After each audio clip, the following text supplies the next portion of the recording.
everyone, so I am here to make my positive C-section story. I wanted to start off by saying choosing to have a planned cesarean was one of the best decisions I've ever made, because the recovery has been fantastic, way better than I thought it would ever be.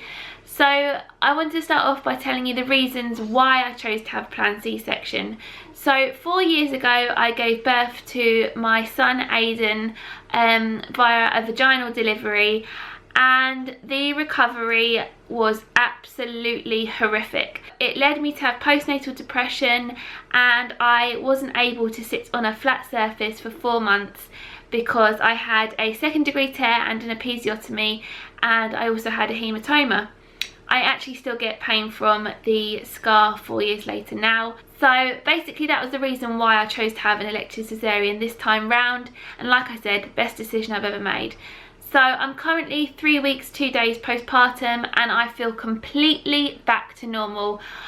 I'm practically doing everything that I was doing before the C-section. Obviously I'm not doing heavy lifting because I've been advised not to until 6 weeks, and I'm not driving even though I feel like I could be driving. I might actually contact my insurance company and see if I can get that moved forward, because I'm going a little bit insane stuck in the house. The scar's looking great, I've had no infection or anything.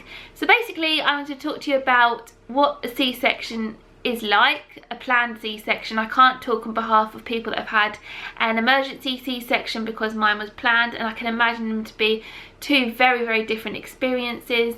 A planned C-section is very chilled, it's very planned basically. You know the time, the day you're coming in. It's actually really surreal, because with my first I went into hospital in excruciating pain, having contractions. And this time round I basically called up on Tuesday morning 3 weeks ago and asked what time they wanted me to come in, and I was fully expecting them to say, do you know what, hold off a bit and come in a bit later, because I was told there was already 4 women having C-sections that day and I was number 5.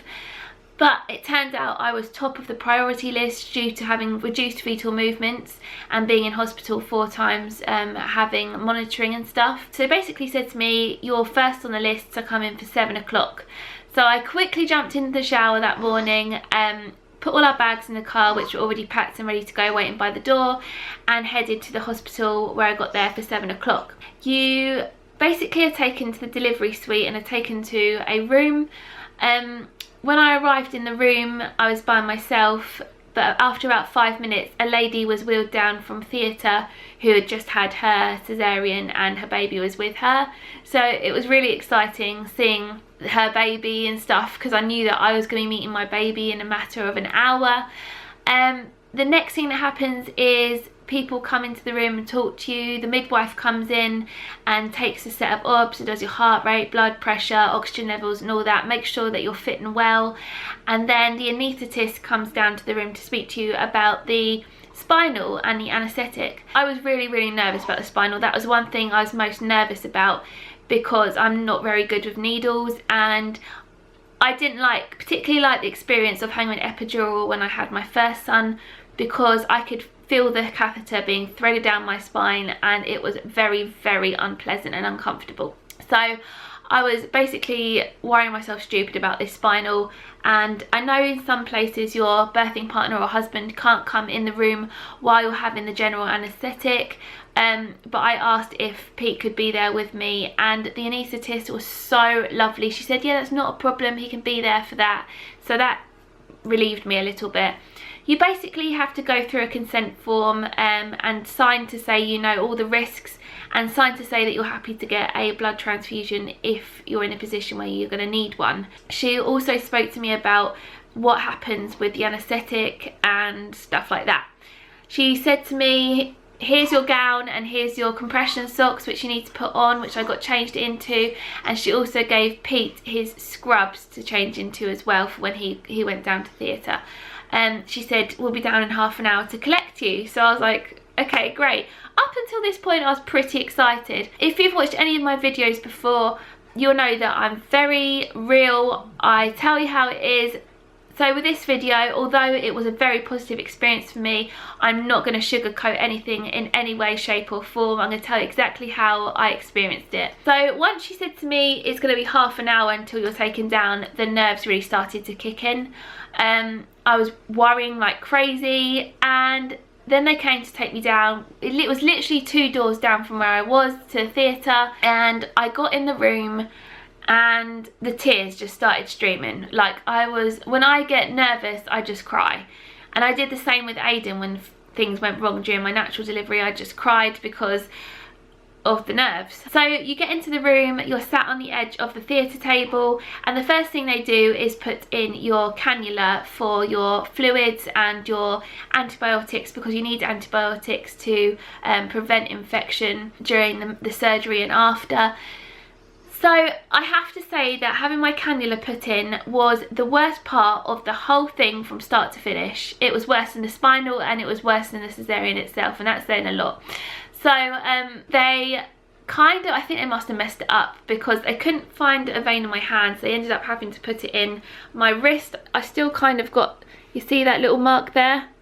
That's where the cannula went in, and I'm 3 weeks postpartum. The whole of my wrist was completely black.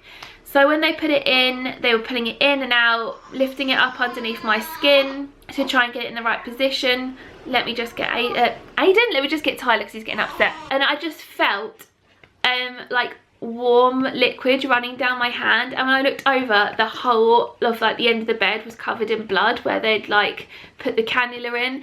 And when I spoke to Pete afterwards, he told me that he actually nearly passed out when they were putting the cannula in, and he's not scared of needles or anything like that, and he said that he felt really queasy. So after the cannula was put in, it was time to get the spinal.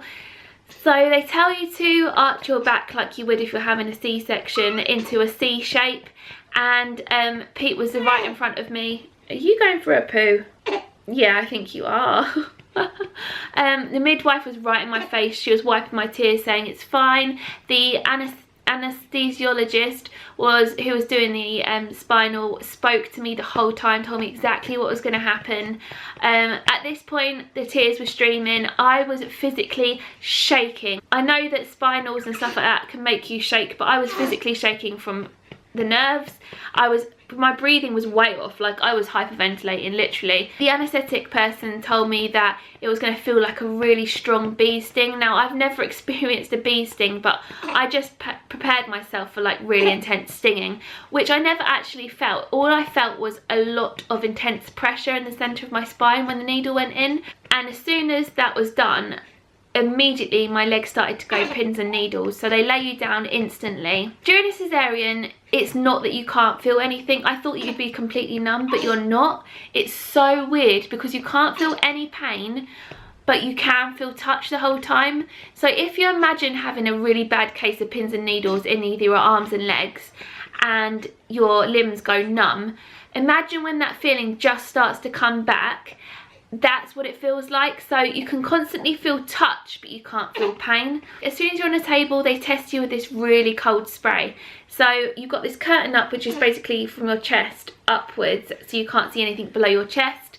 And they spray your chest to show you how cold it is, and then they spray your legs and your stomach to see if you can feel it. And I think they had to do it twice before I couldn't feel it anymore. And then I said to them, please can you not tell me when you start, because I don't want to know what's going on. But the only way I could tell that it had started was because I could feel a lot of tugging and pressure. The only way I can describe it is like someone's doing washing up in your stomach. I know it's really, really odd. So also when you're laying on the table, you've got your arms both out either side of you. One because you've got a cannula in one arm, and the other because they've got a blood pressure cuff on your arm, which is going off every minute or so to monitor you.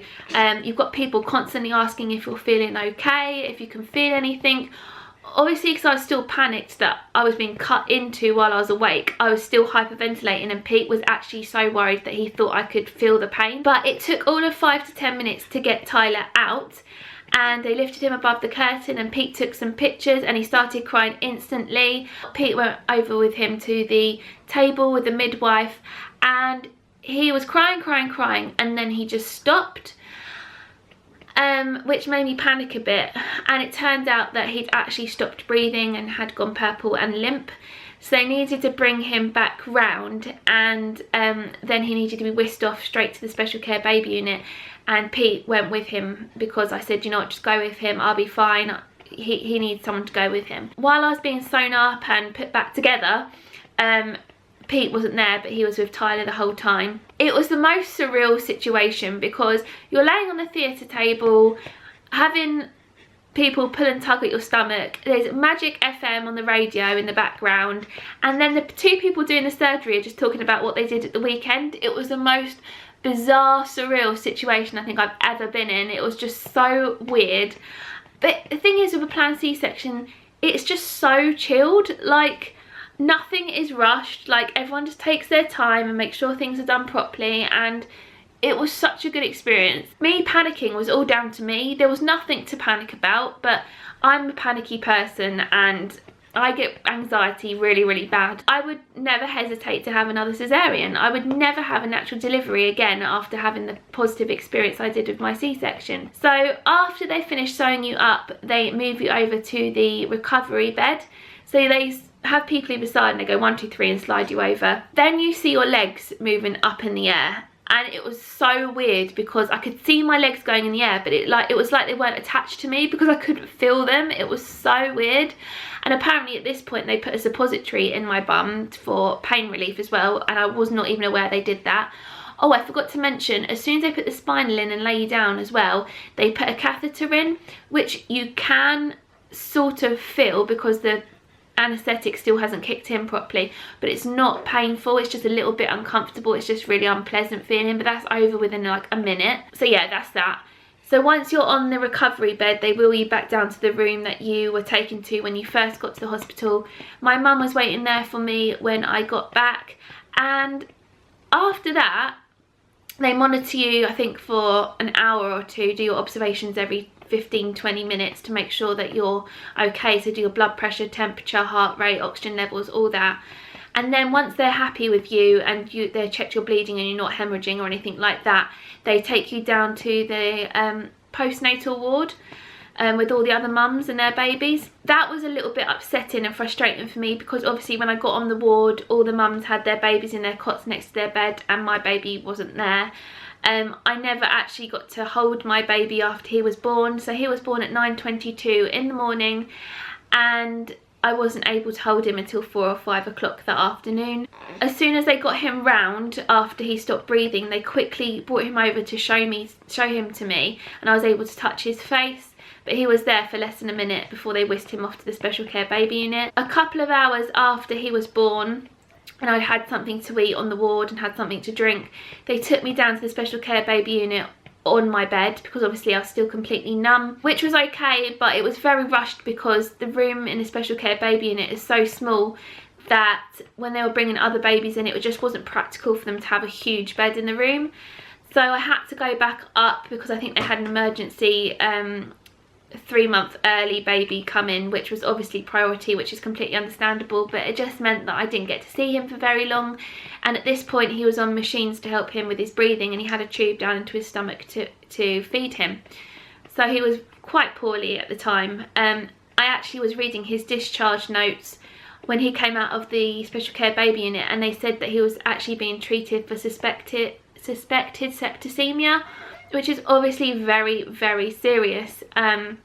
Basically what happened is he aspirated, took some fluid down into his lungs when he was delivered, which caused him to have an infection, so he was being treated with antibiotics via IV. Between 6 and 12 hours after surgery, your anaesthetic starts to wear off. So you start to get feeling back probably about 6 hours after the cesarean, and by 12 hours you have complete feeling back.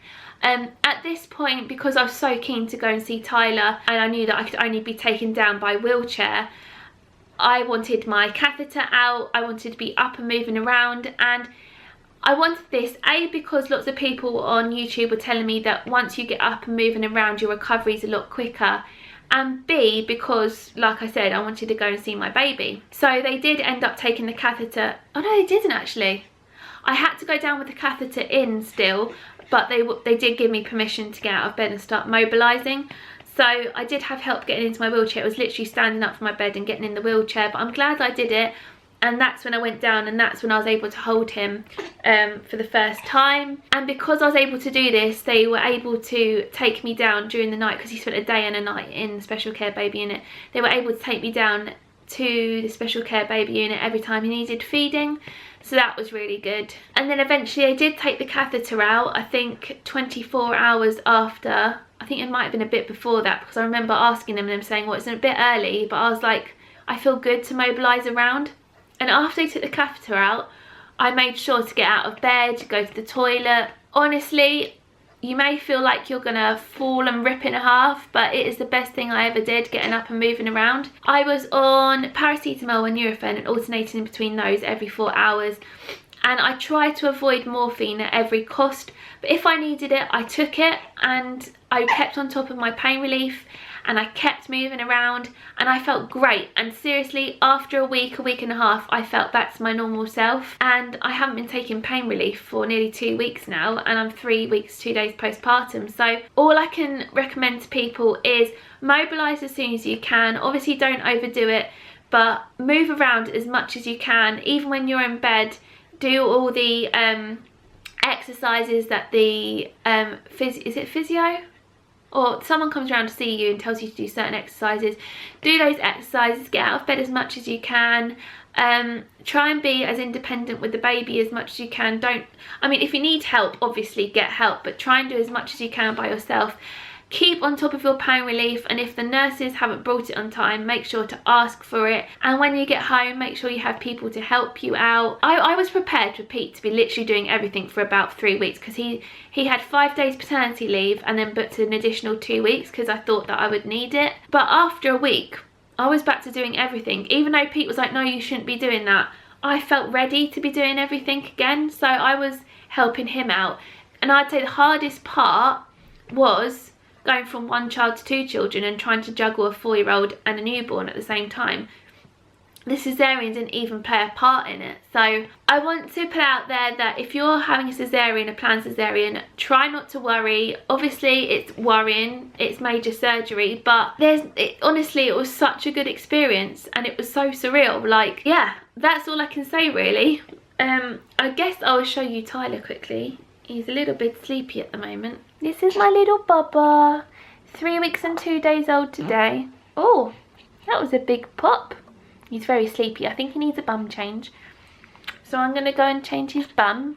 And we will see you on our next video.